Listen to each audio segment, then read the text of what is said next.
Je m'appelle Darlene Overton et j'ai 71 ans. 3 jours avant que le testament de mon mari ne soit lu, lors de ses propres funérailles, ma belle-fille s'est penchée au-dessus des fleurs du cercueil et m'a chuchoté 6 mots, nous avons déjà décidé pour sa succession. J'ai hoché la tête une fois. J'ai souri et je lui ai dit la simple vérité, que j'avais décidé moi aussi, avec l'avocat que Walter avait engagé en octobre. Son visage s'est figé. Elle avait compté sur une vieille femme fatiguée qui signerait partout où on lui pointerait du doigt. Walter, lui, avait compté sur toute autre chose.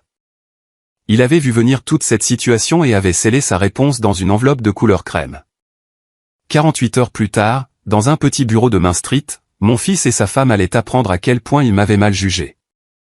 Mais l'octobre que personne n'a remarqué doit d'abord être raconté. Le matin où le médecin a prononcé le mot pancréatique, Walter n'a pas bronché. Il a remercié l'homme. Il lui a serré la main. Puis il m'a accompagné jusqu'au camion dans le parking de l'hôpital et m'a tenu la main sur la banquette comme si nous avions de nouveau 19 ans. Nous étions mariés depuis 35 ans. Les habitants de Hartwell nous considéraient comme un ensemble indissociable. Walter coupait le bois, je coupais la paperasse. Il pouvait lire le fil d'une planche de noyer en 3 secondes. Je pouvais lire un contrat en 2. Combien de temps, lui ai-je demandé. Assez de temps, a-t-il dit. Il n'a jamais pleuré. Pas une seule fois sur tout le chemin du retour. Au lieu de cela, il a commencé à planifier. J'ai supposé qu'il parlait de l'enterrement, de la pierre tombale, des hymnes qu'il voulait faire chanter, un homme pratique mettant de l'ordre dans ses affaires. Ce n'était pas ce genre de planification qu'il avait en tête. Il a passé cette première semaine à la table de la cuisine avec un bloc-notes légal jaune, écrivant des listes que je n'avais pas le droit de voir. Quand je m'approchais, il glissait son bras sur la page, de manière douce, presque enjouée. « Occupe-toi de ta propre paperasse, Dar, disait-il en souriant. Je lui laissais ses secrets. Après 35 ans, on apprend quelle porte il faut laisser fermer. Je croyais que ces listes concernaient la mort, un homme mettant de l'ordre dans ses comptes avant la fin. Elles concernaient en fait les personnes qui n'osaient pas attendre qu'il meure.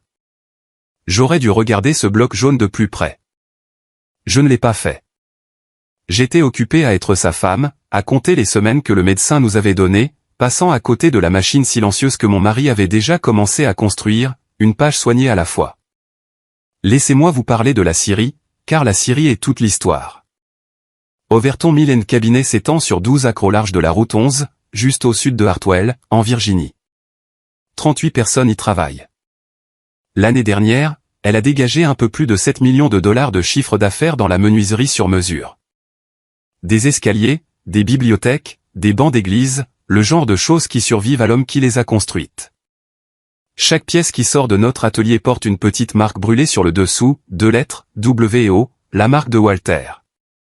Près de la porte d'entrée se trouve une plaque de laiton, aujourd'hui verte sur les bords, que j'avais fait fabriquer en 1990. On peut y lire Overton Mill & Cabinet, DNW Overton, fondé en 1990. D avant W. Je l'ai écrit ainsi exprès. Personne ne l'a jamais remarqué. Daniel l'a remarqué encore moins que quiconque. Il était passé devant cette plaque 5 jours par semaine pendant 20 ans. Pour lui, ce n'était que l'objet froid à côté de la poignée de porte. Il appelait cet endroit l'atelier de papa. La banque aussi. Tout comme les hommes de l'atelier. Je les ai laissés faire. Pendant 20 ans, j'ai laissé chaque âme de ce bâtiment croire que mon mari possédait ce que nous avions construit ensemble. C'était plus facile. Cela préservait la paix. Cela rendait Walter fier de voir son nom sur le camion. Et j'aimais le rendre fier. Cela ne m'a jamais dérangé de me tenir derrière lui. J'avais construit cette place à l'arrière, planche par planche, de la même manière que les escaliers. Mais une plaque de laiton ne ment pas. Elle attend simplement que quelqu'un la lise. 3 jours après les funérailles, dans le bureau d'un avocat sur Main Street, quelqu'un allait enfin le faire, et cette lecture allait vider la pièce. Je devrais expliquer comment une fille qui suivait des cours du soir de comptabilité a fini par posséder une scierie. En 1990, Walter avait les mains et le coup d'œil. Il n'avait pas la tête pour les chiffres, et il le savait. Je tenais les livres d'un magasin de meubles à Roanoke depuis 11 ans. Nous avons rassemblé ce que nous avions, ces outils, mes $4000 d'économie et un prêt. J'ai co-signé le prêt parce que son crédit était fragile et le mien était propre. C'est moi qui ai enregistré la SARL. J'ai signé les statuts constitutifs. J'ai structuré la propriété de la manière conseillée par l'avocat de Roanoke pour protéger la famille si un client venait à nous poursuivre pour un escalier qui s'effondrerait. En 1995, lorsque nous avons acheté les 12 acres, j'ai mis l'acte de propriété à mon nom, pas en secret. Le greffier l'a enregistré en ville comme n'importe quel autre acte. C'est un document public. N'importe qui pouvait le consulter pour $8. Personne ne l'a jamais fait. Je gérais les contrats. Je m'occupais de la banque. Je m'asseyais en face de chaque fournisseur qui tentait de nous étrangler et je ne sciais pas. Walter construisait de belles choses. J'ai construit la structure qui lui permettait de les construire. Rien de tout cela n'était caché. C'était simplement non lu. De la même manière que les gens ne lisent jamais l'étiquette d'une bouteille de laquelle ils versent à boire toute leur vie. La paperasse était ma seconde langue. La plupart du temps, elle restait tranquille dans un classeur gris, ennuyeuse comme la poussière, et j'étais bien contente de l'y laisser. Il viendrait pourtant un mardi de novembre où ce classeur serait la seule chose au monde capable de parler pour moi. Et lorsqu'il parlerait, toute la famille devrait enfin l'écouter. Daniel a épousé Bridget il y a 11 ans dans notre jardin, sous l'érable que Walter avait planté le jour de la naissance de Daniel. Bridget a 39 ans, elle est vive, jolie et fatiguée d'une manière qui a commencé bien avant qu'elle ne nous rencontre. Elle parle de l'avenir des enfants comme d'autres parlent de la pluie et du beau temps, constamment et avec une angoisse sourde sous chaque mot. Je comprenais cette angoisse. Son père est mort quand elle avait 12 ans. Il n'a laissé aucun testament. Sa propre mère, la grand-mère de Bridget, a pris la maison, la voiture, les économies, et a mis Bridget et sa mère sur le trottoir avec 4 sacs poubelles noirs. Elle m'a raconté cette histoire une fois, au début, en pleurant devant l'évier de ma cuisine. Je l'ai serré dans mes bras. J'étais sincère. Je savais donc déjà ce qui la motivait. Pas la cupidité à proprement parler. Une fille que l'on a mise sur le trottoir fera presque n'importe quoi pour s'assurer de ne plus jamais s'y retrouver. Daniel a 43 ans. C'est le fils de Walter, issu de son premier mariage. D'où là où son père était solide. J'ai épousé Walter quand Daniel avait 8 ans. Je suis la seule mère dont le garçon se souvienne et je n'ai jamais pensé à lui autrement que comme mon propre fils. Bien qu'il y ait eu des personnes dans cette famille pour me rappeler, quand cela les arrangeait, que je n'étais pas de son sang. Il a grandi avec la certitude que la Syrie était son droit de naissance. De la même manière qu'un enfant est certain que le soleil se lève. Ce printemps-là, avant le diagnostic, Bridget a commencé à répéter une chose particulière lors des dîners du dimanche. « Maman, tu as mérité de te reposer », me disait-elle en me tapotant la main. Laisse la génération suivante s'en charger. Cela semblait doux. Cela ressemblait à de la bienveillance. C'était la façon la plus polie que quiconque ait jamais trouvée pour me dire de disparaître. Je souriais, passais les pommes de terre et ne disais rien. J'ai appris qu'un couteau mielleux reste un couteau. Je ne savais simplement pas encore à quel point elle prévoyait de l'utiliser tôt, ni à quel point elle frapperait profondément. C'est en octobre que les démarches silencieuses ont commencé. Walter était encore lui-même à ce moment-là, l'esprit clair, marchant seul, perdant du poids mais n'étant pas encore l'homme que le cancer ferait de lui. 3 ou 4 fois ce mois-là, il prenait la vieille Ford pour aller en ville et revenait 2 heures plus tard les mains vides, avec une expression sur le visage que je n'arrivais pas à décoder. Une fois, j'ai trouvé une enveloppe épaisse de couleur crème sur son établi. Un papier lourd, du genre de ceux qui coûtent cher. Je l'ai ramassé. Elle ne portait aucun nom. « C'est à moi », a-t-il dit depuis le pas de la porte, sans méchanceté. Je l'ai reposée. Au dîner, elle avait disparu. « Walter », ai-je dit, « qu'est-ce que tu fais là-bas en ville ?» Il a versé son café. Il a pris tout son temps pour le faire. Je me suis occupé de la paperasse, a-t-il dit. Quand Ruth t'appellera, écoute-la. Écoute tout avant de dire un seul mot. Je n'avais jamais entendu le nom de Ruth de ma vie. Qui est Ruth? Quelqu'un qui travaille pour nous maintenant, a-t-il dit, et ce fut tout.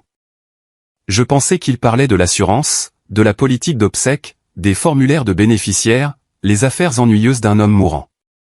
Je me suis même senti un peu blessé qu'il ait fait cela sans moi après 35 ans passés à tout gérer.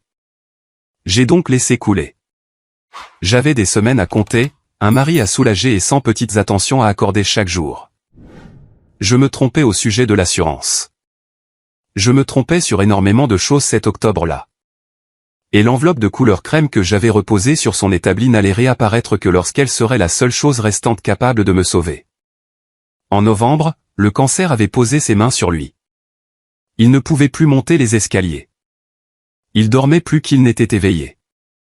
La Syrie tournait sans lui, et pour la première fois en 35 ans, elle tournait sans moi aussi, car je ne voulais quitter son chevet pour rien au monde. C'est là que Bridget s'est rendue utile.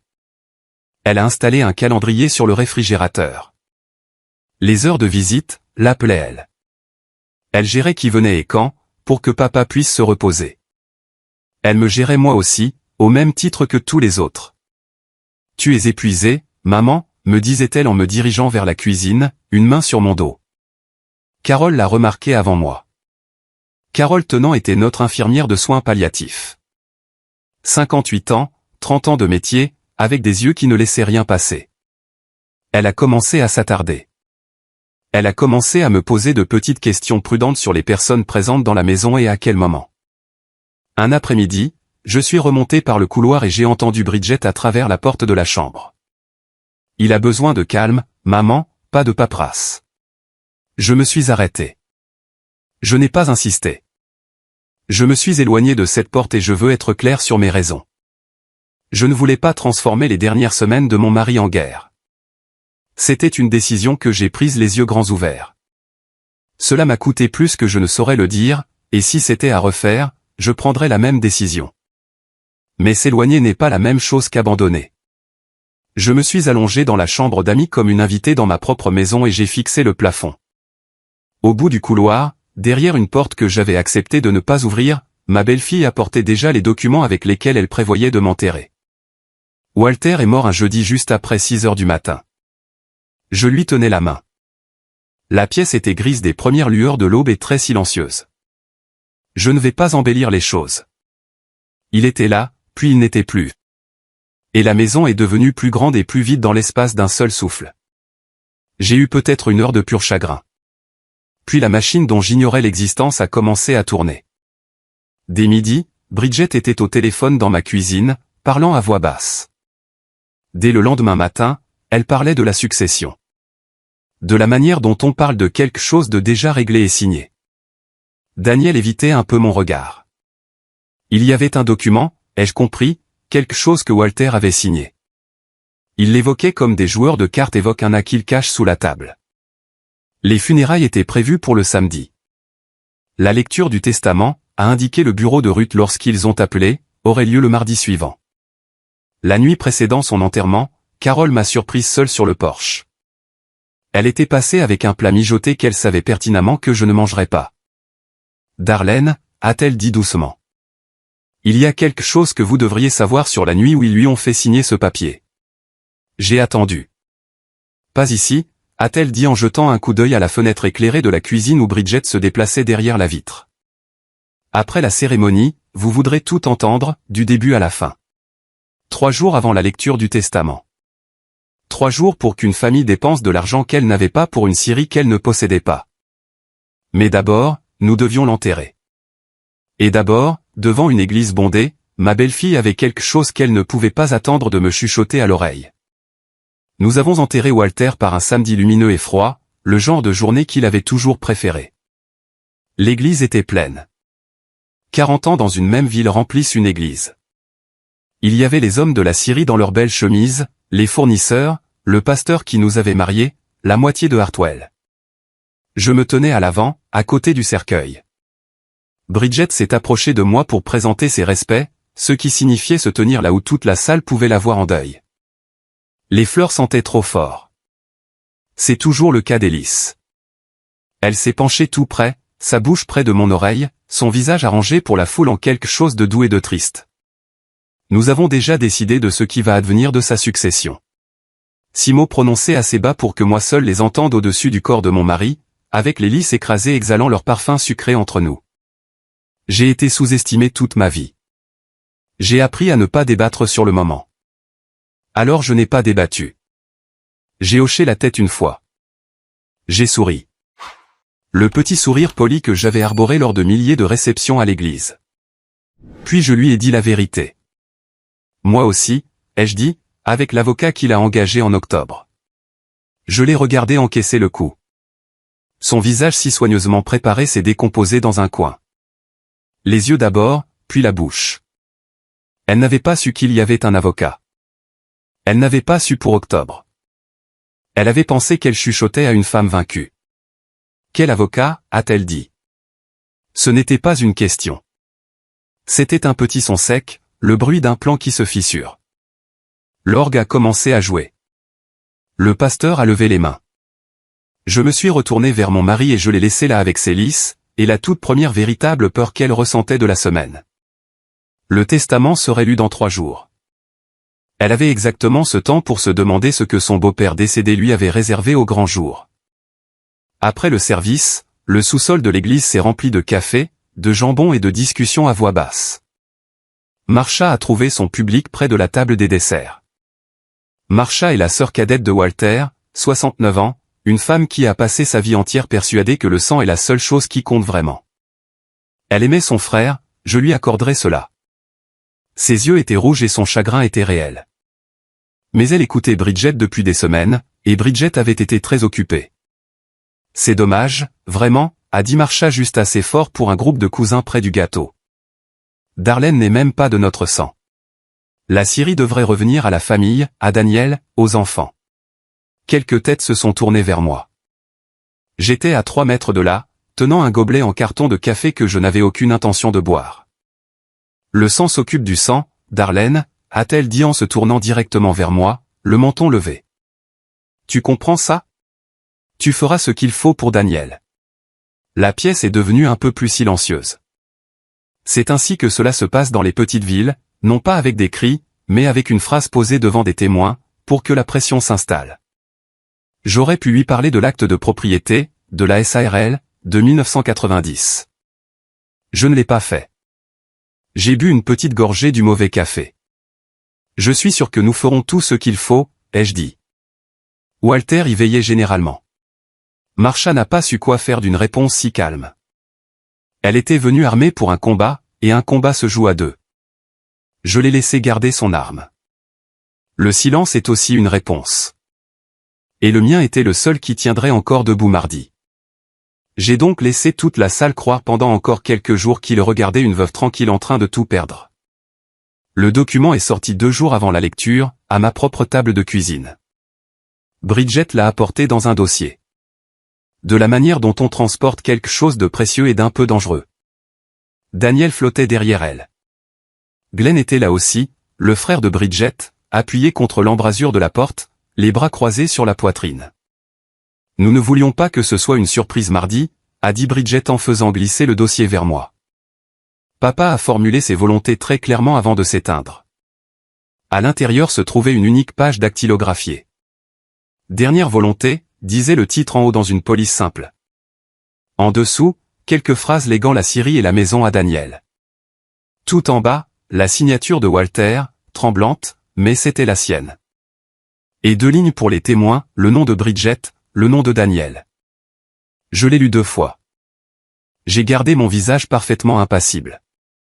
J'ai signé des milliers de contrats en 35 ans. J'ai repéré des erreurs qui ont fait économiser à cette famille plus d'argent que Daniel n'en saura jamais. Je savais, avant même d'avoir fini la première phrase, exactement par où cette page pêchait. Mais une femme qui montre ses cartes sur la table de la cuisine est une sotte. C'est la signature de Walter, ai-je dit. C'était vrai. Bridget s'est détendue d'1 centimètre.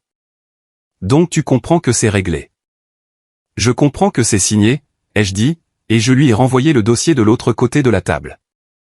Glenn a souri depuis l'embrasure de la porte comme un homme qui avait déjà dépensé l'argent dans sa tête. J'ai rassemblé leurs tasses de café. Je les ai lavées à l'évier en leur tournant le dos. Et je n'ai absolument rien dit au sujet des témoins ni de ce que la loi pense d'un testament signé en faveur des personnes même qui tenaient la main de l'homme mourant sur la page. Cette partie-là était réservée pour mardi. Dans une pièce avec un avocat et une vérité qui valait une plaque de laiton, attendant dans une enveloppe crème dont personne à ma table ne soupçonnait l'existence. Daniel est revenu ce soir-là seul, ce qui était rare. Il m'a trouvé sur le porche dans le noir, de la même manière qu'il venait me trouver quand il était petit et ne parvenait pas à dormir. Il s'est assis sur la marche en dessous de ma chaise, comme il le faisait à l'époque. Pendant un moment, aucun de nous n'a dit mot. La Syrie vrombissait dans le lointain. Nous faisons tourner une équipe de nuit pendant les mois de forte activité. Tu as toujours tout géré, a-t-il dit finalement. Sa voix n'était pas stable.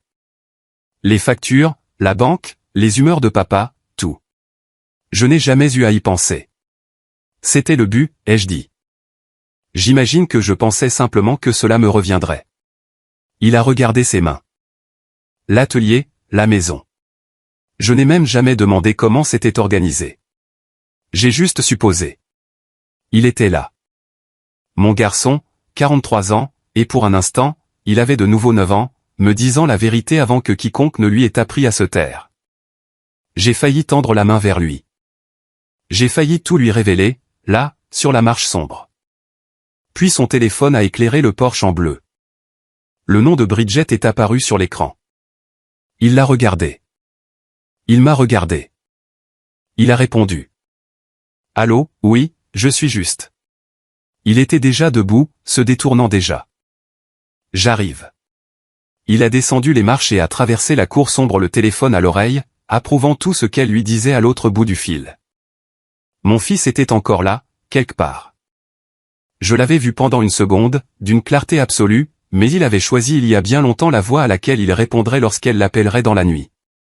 Ce n'avait jamais été la mienne.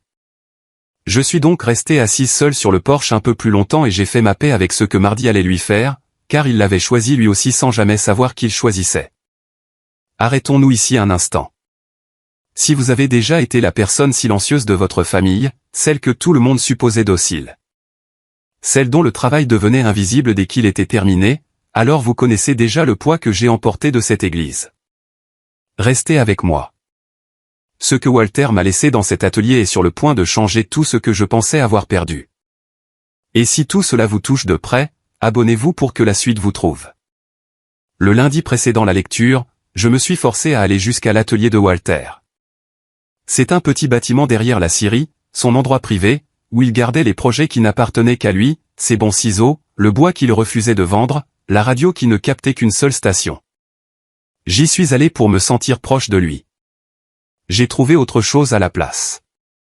Sur son établi, pile au centre, là où je ne pouvais pas le manquer, se trouvait une boîte en cèdre. Il l'avait fabriquée lui-même. Je reconnaissais les assemblages comme je reconnaissais son écriture. Elle n'était pas là en octobre. Il l'avait construite et laissée là pour que je la trouve exactement à ce moment-là. Mes mains tremblaient un peu quand j'ai soulevé le couvercle. À l'intérieur, tout au-dessus, se trouvait une lettre d'un cabinet d'avocats. Avery & Associates, avocat. Une lettre d'engagement, le genre de document que l'on signe pour embaucher quelqu'un, datée du 14 octobre, signée par Walter de sa bonne main stable d'octobre. Ruth Avery. C'était donc cela, Ruth. En dessous se trouvait une note pliée écrite de sa main en lettres d'imprimerie. Les majuscules soignées qu'il utilisait pour les mesures. D'art. Quand Ruth appelle, écoute tout avant de parler. Ne dévoile pas ton jeu, fais confiance aux dates. Je t'aime, W, l'enveloppe de couleur crème d'octobre n'avait pas été de l'assurance. Elle n'avait jamais été de l'assurance. Je me suis assise sur son tabouret, j'ai posé la boîte en cèdre sur mes genoux et je me suis laissé pleurer. Enfin, dans le seul endroit restant au monde qui sentait encore comme lui, l'assure, l'huile de machine et le cèdre qu'il avait travaillé de ses propres mains. Puis j'ai relu la note une fois de plus. Fais confiance aux dates. Mon mari était mort depuis 4 jours, et il venait de me transmettre une instruction par-delà cette distance. Et en 35 ans, j'ai toujours suivi les mesures de Walter au 16e de pouce près. Ruth Avery a appelé ce même soir à 18h pile. Sa voix était plus âgée que ce que j'avais imaginé. Stable, pesant chaque mot, à la manière des très bons avocats. Madame Overton, a-t-elle dit, votre mari m'a demandé de vous appeler le lendemain du jour où vous trouveriez la boîte. Avez-vous trouvé la boîte? Cet après-midi. Bien. Il avait parié sur lundi. Une courte pause. Il a pensé à tout, votre Walter. J'ai rarement vu un client réfléchir si clairement et si vite, et j'exerce depuis 40 ans. Elle m'a expliqué clairement ce que Walter avait fait. En octobre, alors qu'il avait l'esprit clair et était assez fort pour conduire lui-même, il l'avait engagé. Il avait signé un nouveau testament et établi un trust, et il y avait, dit-elle, une lettre scellée également. Selon ses propres mots, elle devait être ouverte lors de la lecture, et nulle part ailleurs. Il a été très précis, a dit Ruth. Rien ne sort plus tôt. Ni le testament, ni la lettre, pas un seul mot de votre part. Vous laissez tout se dérouler dans la pièce avec tout le monde présent. Il a été très ferme là-dessus. Pourquoi, ai-je demandé. Il a dit que vous comprendriez. Il a dit que les gens qui font ce genre de choses dans l'ombre devraient avoir à en répondre en pleine lumière. J'ai fermé les yeux. C'était du Walter tout craché. Que dois-je faire d'ici mardi? Ai-je demandé. Rien, a dit Ruth. Vous vivez votre deuil. Vous les laissez parler. Vous les laissez s'installer confortablement. Ensuite, nous laisserons la lecture parler pour nous tous. J'ai raccroché le téléphone.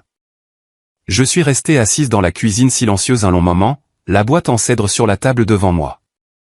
Pour la première fois depuis des semaines cette nuit-là, j'ai dormi d'une traite jusqu'au matin. Je pense que j'avais enfin compris que je n'allais pas entrer dans cette pièce toute seule. La découverte concernant Glenn s'est faite ce même lundi par accident, de la manière dont les pires choses semblent toujours arriver. J'étais retourné au bureau de la Syrie pour chercher un dossier, par force d'habitude. Une femme cherchant à se rassurer par de la paperasse. Notre comptable, Janet, était à son bureau, et elle a levé les yeux vers moi comme quelqu'un qui attendait depuis 3 semaines de pouvoir dire quelque chose à voix haute. « Madame Overton », a-t-elle dit. Je ne savais pas à qui le dire. Daniel était venu 2 fois cette semaine-là, dit-elle, en lui demandant de sortir la valeur des équipements de la Syrie et les états financiers. Il lui avait dit qu'il allait bientôt reprendre l'affaire. Et il voulait savoir contre quoi les machines pouvaient être données en garantie. C'était la partie qui m'a retourné le cœur. Mais c'était la raison pour laquelle il les voulait que Janet avait fini par reconstituer. Il y avait un prêt, 48 000 $ contracté en septembre. Pas l'argent de la Syrie. Glenn n'avait aucun droit sur le crédit de l'entreprise, pas plus que Daniel. C'était un prêt personnel. Glenn l'avait emprunté à Marsh Contracting et avait convaincu Daniel de co-signer, avec le nom de Bridget écrit juste en dessous du sien. Tous les 3 engagés là-dedans. Marsh Contracting avait 3 mois de retard sur ses propres dettes écoulées à pic. C'est à ce moment-là que toute la structure de la ferme est apparue claire comme de l'eau de roche. Ils ne voulaient pas seulement l'héritage, ils avaient déjà emprunté dessus. Glenn avait besoin que Daniel possède la Syrie pour qu'il y ait quelque chose de solide derrière cette dette. Bridget avait besoin d'en avoir le contrôle. Daniel avait besoin de leur plaire à tous les deux. Les 48 000 $ étaient un compte à rebours et l'horloge tournait. Est-ce que quelqu'un d'autre le sait, ai-je demandé à Janet. Juste moi, et maintenant vous. Garde cela pour toi jusqu'à demain. Demain, cela n'aura plus d'importance. Qui sait? J'ai conduit pour rentrer à la maison en passant devant la plaque de laiton de la porte d'entrée, DNW Overton, fondée en 1990. Je serai honnête avec vous comme j'ai essayé de l'être sur tout le reste. Au moment où je me suis engagé dans ma propre allée, j'avais cessé de redouter mardi. J'avais commencé, d'une manière dont je ne suis pas totalement fier, à l'attendre avec impatience. On ne peut dire à une femme de se reposer qu'un certain nombre de fois avant que le repos ne commence à ressembler à un défi. Le lundi soir, Bridget a tenté sa chance une dernière fois. Elle est venue seule, ce qui m'a indiqué qu'elle pensait pouvoir régler l'affaire elle-même. Elle s'est assise à ma table de cuisine comme une femme qui possédait déjà la chaise. « Maman », a-t-elle dit, « je veux rendre la journée de demain facile pour tout le monde. C'est gentil de ta part. Si tu acceptais simplement de céder la Syrie à Daniel ce soir, nous éviterions tout ce cirque. Pas d'avocat, pas de drame, la famille gère la famille, comme papa le voulait. » Elle a fait glisser une feuille sur la table vers moi. Une autre page dactylographiée, un autre endroit bien propre en bas pour ma signature. Nous avons déjà décidé, maman, a-t-elle dit plus doucement cette fois. Mais il y avait un fil d'acier sous cette douceur. Ne rends pas cela moche. C'était encore là. Nous avons déjà décidé. Elle l'avait dit sur le cercueil. Maintenant, elle le disait sur ma propre table. Elle aimait cette formule. Elle croyait que c'était un fait, de la même manière qu'elle croyait que le soleil se levait. Et si je ne signe pas, ai-je demandé. Elle a d'abord laissé le silence menacer, puis elle a parlé. Les enfants t'adorent. Cela me briserait le cœur s'ils voyaient moins leur grand-mère. Voyager est difficile. Les emplois du temps se remplissent si vite à leur âge. C'était donc la laisse qu'elle avait apportée, les petits-enfants. J'ai regardé la page. Puis j'ai regardé ma belle-fille qui avait été mise sur un trottoir à 12 ans et qui avait décidé, quelque part dans son parcours, que le seul endroit sur au monde était de se tenir au-dessus de tout le monde. On se voit demain, Bridget, ai-je dit en me levant pour débarrasser sa tasse. Elle a récupéré sa page non signée et son sac, et elle est partie, persuadée d'avoir serré une vis. Elle n'avait aucune idée qu'elle ne faisait que remonter sa propre horloge. Un pas de plus vers la pièce où les signatures et les dates décident de tout, et où une voix douce n'a pas besoin de crier pour l'emporter. Après le départ de Bridget, j'ai appelé Carole. Il était temps de tout entendre. Elle est venue avec du thé cette fois-ci plutôt qu'avec un plat. Nous nous sommes assises dans le salon sombre, la télévision éteinte, et elle m'a raconté la nuit où il lui avait fait signer le document. C'était la 2e semaine de novembre, a dit Carole. Tard, après 22 heures. Tu étais allé t'allonger. Bridget t'avait pratiquement accompagné à la porte de la chambre elle-même. Je me souvenais de cette nuit-là. Je me souvenais avoir été si fatigué que je pouvais à peine voir clair. Ils sont entrés avec un papier, a dit Carole, Bridget et Daniel. Et Bridget m'a demandé de sortir de la pièce. Elle a dit que c'était une affaire de famille. Je lui ai dit que j'étais son infirmière et que je resterais. Alors, elle a demandé au fils de me le demander à sa place. Et je me suis tenu dans le couloir. Comment était-il? Ai-je demandé. Walter. La mâchoire de Carole s'est crispée. Sous médicaments, somnole. Il n'avait pas la main sûre et il n'avait pas le regard fixe. Il a signé là où elle a posé sa main sur la page. Elle m'a regardé droit dans les yeux. Darlene, il n'a cessé de te réclamer pendant tout ce temps. Où est Dar? Amenez-moi Dar. Et elle lui a dit, je l'ai entendu clairement à travers la porte, elle lui a dit que tu étais rentré chez toi pour la nuit. Dans ta propre maison, au bout de ton propre couloir. Quelque chose de froid et de net s'est installé en moi. Pas de la rage, mais quelque chose de bien plus utile que la rage ne l'a jamais été. Est-ce que tu dirais tout cela demain, ai-je demandé. Devant l'avocat, devant eux tous. Carole a posé son thé sur la table.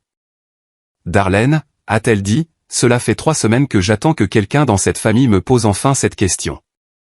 J'ai rencontré Ruth Avery en personne le mardi matin, 1 heure avant l'arrivée des autres, dans son bureau situé au-dessus de la quincaillerie sur Main Street. Elle était petite, grise et précise, âgée de 70 ans bien tassée. Nous nous sommes comprises en moins d'1 minute. 2 femmes qui avaient passé leur vie entière à lire ce que les hommes signaient sans prendre la peine de le lire. Elle m'a exposé clairement la loi pour que je sache exactement ce qui allait se passer. Le testament d'octobre de votre mari comporte une clause de révocation, a-t-elle dit. Il annule tout testament antérieur et tout document informel. Il l'a signé devant 2 témoins indépendants, Maclair et un notaire. Il est inattaquable. Et leur papier rédigé au chevet de son lit. Ruth a presque souri. Un testament attesté par les 2 personnes mêmes qui en héritent. En Virginie, c'est presque la définition de manuel de l'abus d'influence. Cela ne révoque rien. Cela qualifie à peine comme du papier. Elle ne m'a pas montré la lettre scellée. Elle restait dans une enveloppe de couleur crème dans son coffre-fort, celle-là même que Walter avait touchée en octobre. Lors de la lecture, a-t-elle dit en me voyant jeter un coup d'œil vers le coffre-fort. Il a été très ferme là-dessus. Tout le monde dans la pièce l'entend ou personne ne l'entend. Et la Syrie, ai-je demandé. La Syrie, a dit Ruth, est la partie qu'ils comprennent le moins de tout le reste. Mais c'est pour la pièce aussi. Elle s'est levée et m'a accompagné vers les escaliers. Asseyez-vous au fond, Madame Overton. Laissez-les parler d'abord. Laissez-les s'installer bien confortablement, puis laissez-moi faire mon travail. Je suis descendu par les escaliers en bois vers la rue où la quincaillerie venait d'ouvrir, et j'ai attendu que ma famille arrive pour se couronner elle-même. Ruth m'avait proposé un choix avant que je ne quitte son bureau. Je peux les appeler ce matin, avait-elle dit. Leur dire en privé que le papier du chevet est sans valeur, que le testament d'Octobre est blindé et que la Syrie n'a jamais été à eux. Cela éviterait la scène à tout le monde. Certains clients préfèrent cela. J'y ai réfléchi un instant. Cela aurait été plus gentil d'une certaine manière, plus calme, plus conforme à la femme qu'ils croyaient tous que j'étais. Non, ai-je dit. Ruth a attendu. Pendant 20 ans, ils ont parlé de l'atelier de mon mari, de l'argent de mon mari et du nom de famille, ai-je dit. Et ils ont fait le pire de tout cela dans le noir, au chevet d'un homme qui ne pouvait pas tenir son propre stylo. Ils m'ont mis hors de la pièce. Alors, je veux la pièce. Vous voulez la pièce? Je veux la pièce, ai-je dit. Pas pour crier. Je n'ai jamais été une femme à crier. Je veux juste que la vérité soit dite à voix haute une fois, avec tout le monde présent pour l'entendre. Après cela, ils pourront faire ce qu'ils veulent du reste de leur vie. Ruth a hoché la tête lentement, comme si j'avais réussi un test qu'elle avait fait passer à beaucoup de gens qui avaient échoué. Je ne me battrai pas dans les couloirs, lui ai-je dit. Je répondrai dans la pièce où cela compte. Votre mari a dit presque exactement cela, a-t-elle dit, en octobre, presque mot pour mot. Cela m'a arrêté sur la première marche. 35 ans de mariage, et nous étions encore tombés sur la même phrase depuis les deux côtés opposés de la tombe. Je suis descendu dans la rue, par un mardi ordinaire à Hartwell, à ceci près que 11 personnes allaient se rassembler là-haut et découvrir qui j'avais été pendant tout ce temps. Je n'étais pas la seule à avoir été occupée. Bridget avait passé tout le week-end à raconter aux gens que la Syrie appartenait à Daniel. Elle l'avait dit aux cousins. Elle l'avait dit à 2 des chefs d'atelier. Elle l'avait dit à Marsha, qui n'avait besoin d'aucun encouragement. Elle traitait la lecture de mardi comme un couronnement. Elle avait demandé à des proches de venir soutenir la famille. Elle portait une nouvelle robe bleu marine. Elle s'était fait coiffer. L'un des cousins, un homme décent nommé Pete, m'a raconté après coup ce qu'elle avait dit lorsqu'il avait mentionné la vieille plaque de laiton près de la porte, celle sur laquelle on lit UDNW Overton. Oh, cette vieille chose, avait ri Bridget.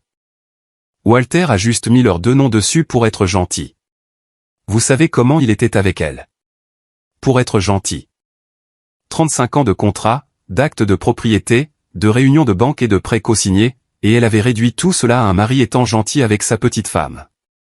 Elle n'avait aucune idée que la plaque de laiton était la seule chose véritablement honnête de toute cette histoire. Qu'elle disait la vérité toute nue à l'air libre, à côté de la poignée de la porte d'entrée, depuis 1990. C'était le problème avec Bridget. Elle était si sûre de gagner qu'elle ne prenait jamais la peine d'analyser la pièce dans laquelle elle se trouvait. Les gens qui sont sûrs d'eux cessent de vérifier. Et une personne qui cesse de vérifier foncera droit dans une porte qu'elle a elle-même aidé à installer. Elle est entrée dans le bureau de cet avocat ce mardi matin en tête de file, souriante, prête à être couronnée devant tous ceux qu'elle avait invités. Je suis entrée la dernière. Je me suis assise au fond et j'ai attendu. Avant d'entrer dans ce bureau, laissez-moi vous dire une chose. Les papiers que Walter a signés en octobre n'ont jamais été une question d'argent. Une Syrie, une maison, 12 acres. Il aurait pu se disputer pour tout cela de son vivant, et il ne l'a jamais fait. Ce qu'il a signé concernait le respect d'une femme que toute la famille avait discrètement convenu d'ignorer. Si quelqu'un vous a déjà dit que la patience fait de vous un paillasson, restez pour cette dernière partie. Abonnez-vous et finissons en ensemble. Mardi, 10 h du matin, bureau de Ruth Avery. Je portais une robe noire unie et la montre de Walter, trop grande pour mon poignet. Je portais la boîte en cèdre qu'il m'avait construite. La lettre scellée était verrouillée dans le coffre de Ruth depuis octobre. Walter la lui avait apportée lui-même la semaine même où je l'avais vue sur son établi. Tout ce que contenait la boîte maintenant était sa note manuscrite, celle qui me disait de faire confiance aux dates.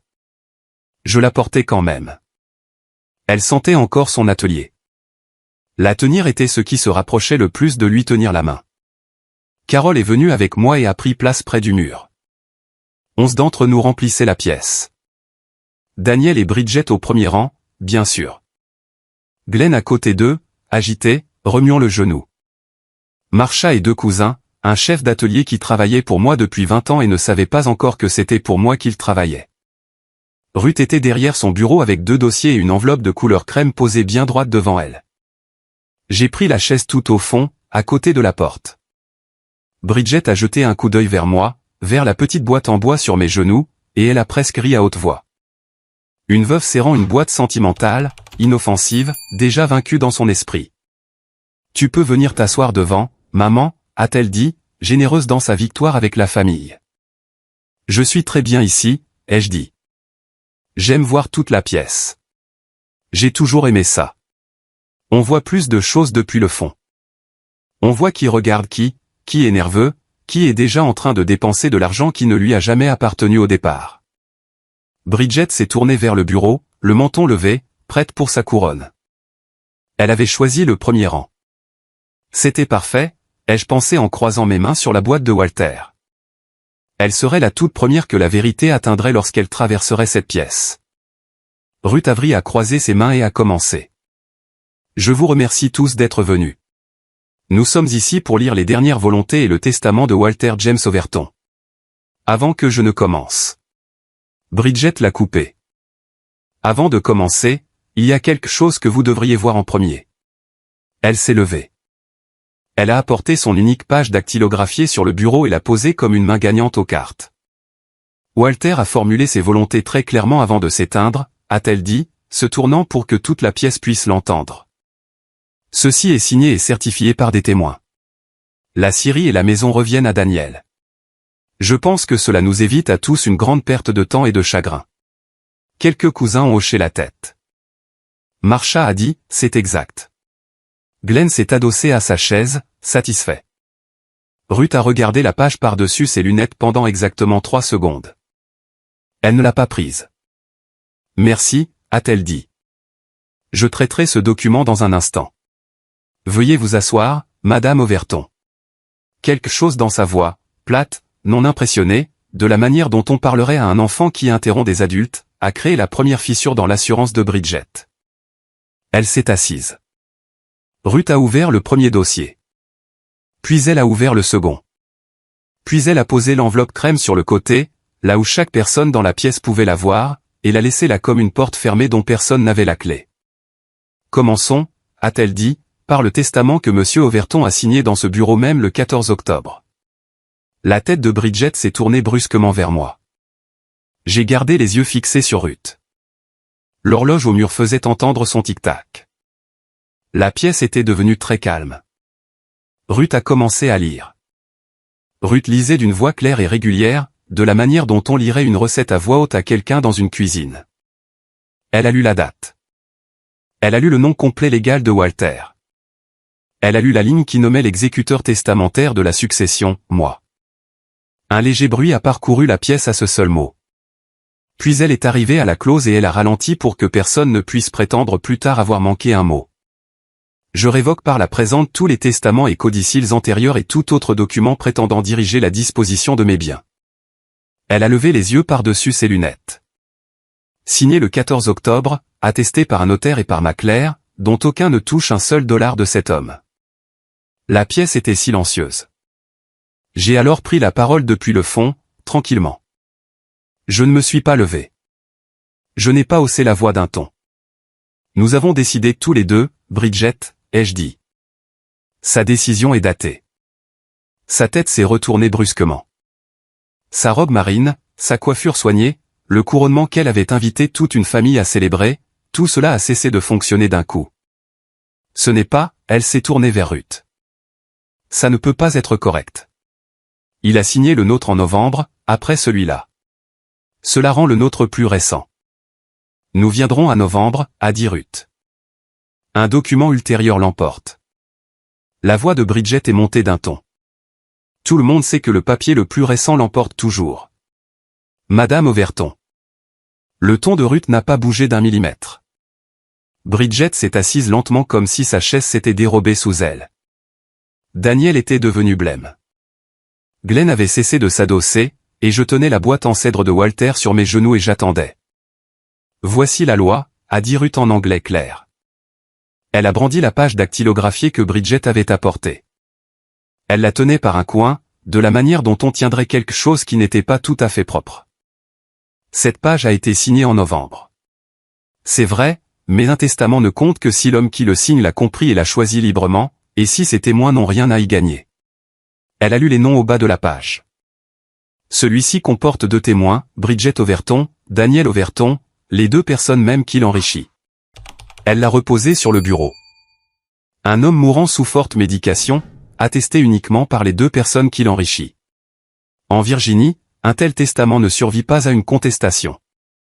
Ni sur la capacité, ni sur l'abus d'influence. Il ne révoque rien. C'est le testament d'octobre qui s'applique. Il voulait que nous l'ayons, a dit Bridget. Vraiment, a dit Ruth. Ce n'était pas une question. J'ai repris la parole une fois de plus, toujours assise, toujours calme, avec ma voix de table de cuisine. Il a engagé un avocat en octobre, ai-je dit. Vous lui avez tendu une page dactylographiée dans le noir. La pièce l'a entendu. Pete, le cousin, a baissé les yeux vers le sol. La bouche de Marsha s'était ouverte et était restée ainsi. Puis Carole s'est levée de sa chaise contre le mur. J'étais son infirmière, a-t-elle dit. J'étais là la nuit où ils lui ont fait signer ça. Ils m'ont mise dans le couloir. Il était sous médicaments. Il n'a cessé de réclamer sa femme, encore et encore. Ils lui ont dit qu'elle était rentrée chez elle. Elle a regardé directement Bridget. Elle dormait au bout du couloir dans sa propre maison. On entendait la chaudière du bâtiment se mettre en marche. Personne d'autre dans la pièce ne faisait le moindre bruit. Ruth a laissé tout cela reposer un instant. Puis elle a tendu la main et a pris l'enveloppe de couleur crème. Monsieur Overton, a-t-elle dit, a laissé une lettre. Il m'a demandé de la lire à haute voix. Ruth a ouvert l'enveloppe avec un coupe-papier en laiton. Le papier à l'intérieur était le papier lourd crème que j'avais tenu dans son atelier en octobre, une vie plus tôt. Il a écrit ceci le jour même où il a signé le testament, a dit Ruth. Il a demandé que cela soit lu à haute voix et en entier, devant tout le monde. Voici ces mots, pas les miens. Elle a commencé à lire. Si vous entendez ceci, c'est que je suis parti. Et que les personnes de ma famille sont assises dans une pièce à essayer de prendre ce qui ne leur a jamais appartenu. Je suis désolé, Dar. J'aurais dû arrêter cela plus tôt. J'ai été un lâche face à mon propre fils pendant bien trop longtemps. La pièce ne bougeait pas. Je veux être clair, car la clarté est la seule chose qui compte maintenant. Ruth a tourné la page. J'ai signé ce qu'ils ont mis devant moi. Puis j'ai conduit jusqu'au bureau de Ruth le lendemain matin. Daniel a émis un son sourd dans sa gorge. Bridget fixait le mur devant elle. Je savais ce que je faisais en novembre. Bridget a mis un papier sous ma main et je l'ai laissé faire parce que j'étais fatigué et que je voulais que le bruit s'arrête. Mais le lendemain matin, je suis monté dans le camion et j'ai signé mon véritable testament, l'esprit clair, en plein jour avec 2 inconnus qui me regardaient, afin que personne de vivant ne puisse jamais dire que je ne pensais pas chaque mot de ce que j'écrivais. Ruth a continué à lire doucement.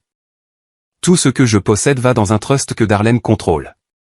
Non pas parce qu'elle est ma veuve, mais parce qu'elle a construit cette scierie avec moi planche par planche pendant 35 ans. Et la seule chose que j'ai jamais faite de mal envers elle a été de laisser le monde entier l'appeler mienne.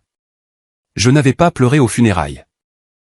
J'ai pleuré à ce moment-là, doucement tout au fond de la pièce, avec sa boîte en cèdre posée sur mes genoux. Lisez la plaque de laiton près de la porte, a terminé Ruth. Elle a toujours dit la vérité. Avec amour, Walter. Ruth a posé la lettre sur le bureau. Puis elle est passée à la partie que Bridget comprenait le moins de tout. Maintenant, la scierie, a dit Ruth. Overton Mill & Cabinet n'est pas une entreprise individuelle. Elle ne l'a jamais été. C'est une société à responsabilité limitée formée en 1990. Elle a fait glisser un document sur le bureau pour que tous puissent le voir. Monsieur Overton possédait 45%. Cette part se trouve désormais dans le trust que Madame Overton contrôle. Les autres 55% appartiennent depuis 1990 à Darlene Overton elle-même. Elle est et a toujours été l'associée majoritaire de cette entreprise. Le visage de Daniel s'est décomposé. C'est non, c'est l'entreprise de papa. Elle a toujours été à papa. C'est l'entreprise de votre mère, a dit Ruth. Et les 12 acres sur lesquels elle est construite sont enregistrés à son nom seul. Acté en ville en 1995. $8 au tribunal auraient suffi à la prendre à n'importe qui d'entre vous. Ces 55% et cette terre n'ont jamais été à Walter pour qu'il puisse les donner à qui que ce soit. Ni en octobre, ni en novembre, jamais. Elle a regardé autour de la pièce. Ce que Walter pouvait léguer n'était que sa propre part, ses 45% de cette entreprise et la maison, qui était enregistrée à son nom. Le papier qu'ils ont apporté à son chevet concernait ses biens et ses biens seuls. Selon le testament d'octobre, les deux passent dans le trust que votre mère contrôle. Ainsi, Daniel n'hérite d'aucune part de la scierie ni de la maison. Ce que Daniel possède, c'est un travail sur une terre que sa mère possède. Bridget s'est levée brusquement de sa chaise. C'est insensé. Sa voix a fait sursauter toute la pièce. Elle l'a manipulé. Un homme mourant. Nous allons contester. Daniel, dis-leur. Dis-leur que nous allons contester. Elle ne pleurait pas pour Walter. Elle pleurait pour les 48 000 $ et pour le trottoir qu'elle sentait déjà se profiler sous ses pieds. Daniel ne disait absolument rien. Il fixait le document de la SARL sur le bureau comme un homme qui venait d'apprendre qu'il ne savait pas lire. Je suis resté assise au fond. Je l'ai laissé crier. La vérité avait été dite à voix haute une fois, devant tout le monde. C'était la seule chose que j'étais venu chercher dans cette pièce. Bridget continuait à crier quelque chose au sujet d'avocats, d'abus sur personnes âgées, de la façon dont j'avais tout planifié. Je l'ai laissé aller jusqu'au bout de sa colère. Puis je me suis levé lentement, une vieille femme avec une petite boîte en bois, et la pièce s'est tournée vers moi. Je n'ai pas haussé la voix. Je n'en ai jamais eu besoin. Bridget, ai-je dit, assieds-toi. Elle s'est assise. Même à cet instant, le calme fonctionnait là où tout son bruit n'avait servi à rien. Tu peux garder le mot famille, ai-je dit. Utilise-le autant que tu veux, mais tu ne garderas ni l'entreprise, ni la maison, ni la terre. Rien de tout cela n'a jamais été à prendre. Tu ne pouvais tout simplement pas voir la table devant laquelle tu te tenais. Je me suis tourné vers mon fils. Daniel, tu as un emploi à la scierie pour aussi longtemps que tu le souhaites, mais tu postuleras de nouveau par écrit auprès de moi, comme tous les autres hommes de cet atelier. Maman, a-t-il commencé. Par écrit, ai-je répété. J'ai regardé Glenn, qui était devenu gris comme de la cendre. Et ces 48 000 $ sont à toi, Glenn. À toi, à Daniel et à Bridget, les trois noms sur l'emprunt. Pas un seul dollar de cette somme ne touchera la scierie. Vous avez emprunté sur quelque chose qui n'allait jamais être à vous. Puis j'ai pris la boîte en cèdre, la montre de Walter a glissé sur mon poignet, et je suis sorti par l'avant de la pièce pour une fois dans ma vie, passant devant Bridget, passant devant les listes que quelqu'un avait apportées, pour sortir dans un mardi matin ordinaire et lumineux à Hartwell. Je ne l'avais pas emporté par la colère. Je n'avais pas une seule fois haussé la voix au-dessus du ton que j'utilise à la table de la cuisine. J'avais gagné avec des dates, des signatures, et avec un homme qui m'avait assez aimé pour tout planifier en plein jour. Les suites ont été plus calmes que ce que l'on pourrait penser. Les choses le sont généralement lorsque la paperasse en dessous est solide. Le document du chevet a été retiré. Le bureau de Ruth s'est assuré qu'il n'atteigne jamais un tribunal. Le testament d'octobre est passé par l'homologation sans une seule contestation valable. Bridget a engagé son propre avocat. Il lui a dit exactement ce que Ruth lui avait déjà expliqué, qu'un testament signé par un homme sous médicament, attesté uniquement par les personnes qui l'enrichit, perd sur tous les plans, capacité et abus d'influence. Et qu'insister ne ferait qu'exposer sa propre conduite à ce chevet devant un juge. Elle a abandonné l'affaire en un mois. Les 48 000 $ sont restés exactement là où il les avait signés, à la charge de Glenn, de Daniel et de Bridget, personnellement. La scierie n'en a jamais dû un centime. Glenn a perdu Marsh Contracting au printemps. Je ne lui ai pas prêté un sou, et je dors très bien. Marsha a cessé de venir à la maison. Elle envoie une carte à Noël maintenant, signée simplement à Marsha, et je la pose sur la cheminée sans grand sentiment d'un côté ou de l'autre. Le trust détient tout exactement de la manière dont Walter l'avait construit. C'est moi qui gère la scierie ces jours-ci. La plaque de laiton près de la porte indique toujours « DNW Overton, fondé en 1990 ». Et ces derniers temps, les gens ont effectivement commencé à la lire. Ils avaient déjà décidé de ce qui se passerait avec sa succession. C'était la phrase que Bridget répétait sans cesse, sur le cercueil, sur ma propre table de cuisine, comme s'il s'agissait d'un fait acquis. Ils avaient déjà décidé. Ils avaient simplement mal décidé. La lettre de Daniel est arrivée 3 semaines plus tard. C'était une page dactylographiée, formelle, de la manière dont je lui avais demandé de la rédiger. « Chère Madame Overton », commençait-elle. Et j'avoue que ce Madame Overton m'a fait un pincement au cœur.